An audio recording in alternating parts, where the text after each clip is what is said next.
Whoa, weird thing happened right at the beginning there. It looks like. Um, Hello, Painful Mess here. This is going to be a response to Theo Warner's video. I must admit that I've not been keeping up with the billzybobb conversation to know what's been said there. Instead, I'm just going to say why I'm an atheist that also believes in biblical literalism. The essence of the argument boils down to the fact that the only consistent way I've been presented with to interpret the Bible is literalism. I used to be obsessed with this topic for a few years ago, and so I'm sorry if I don't make a nice solid argument right now that's easy to follow. I'm basically just tired of talking about this, and so I haven't spent a lot of time carefully revising this to be presented in the best way possible. We actually had a bit of a discussion already at Tuesday afternoon on this topic when Spencer Daniel was posting about this. So here goes. First off, I'm going to make the assumption that a person that calls themselves a Christian must believe that parts of the Bible are literally true. For instance, maybe the divinity of Jesus, or at least some of the stories about Jesus, must have actually happened so that it isn't just all metaphor or something.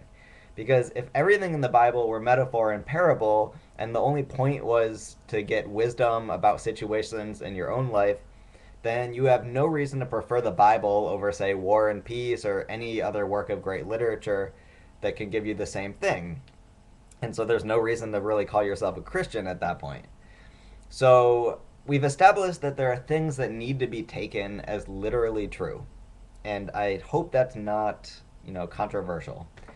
Now, we need some consistent and systematic way of determining which parts are true and which parts we are allowed to say are things that don't need to be followed exactly. Because without such a method, all we can say is that the person doing the interpreting is just making up whatever they want. Obviously, making up what you want will not lead you to anything true. And I think the point is to figure out what's true, right? What needs to be taken as literally true. So people have accused me at this point of a false dichotomy, but I think this really doesn't need that much justification. All I'm saying is that you either have some way you are doing the interpreting or you don't. And if you don't, then you're just making stuff up, and we don't need to discuss that situation. Now, if you do have some method of interpreting, then it has to be consistent and it has to be decided upon a priori.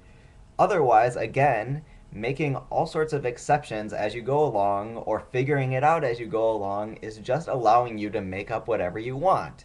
So we need a consistent, a priori, decided upon method of interpreting.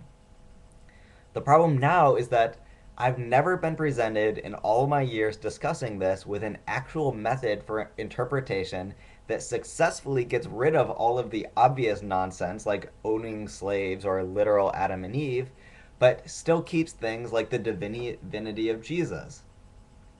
For really good examples of this, see Prof. MTH's videos on the topic. I'll link below. I won't go into great detail on those since those videos are excellent. And those videos have gotten a ton of hits, and I'm pretty sure he still hasn't gotten any reasonable method either. So to recap, this puts me in the position to think that anyone who is not a literalist is just making up whatever they want. And why should I take that method seriously? So that's why I consider myself a literalist.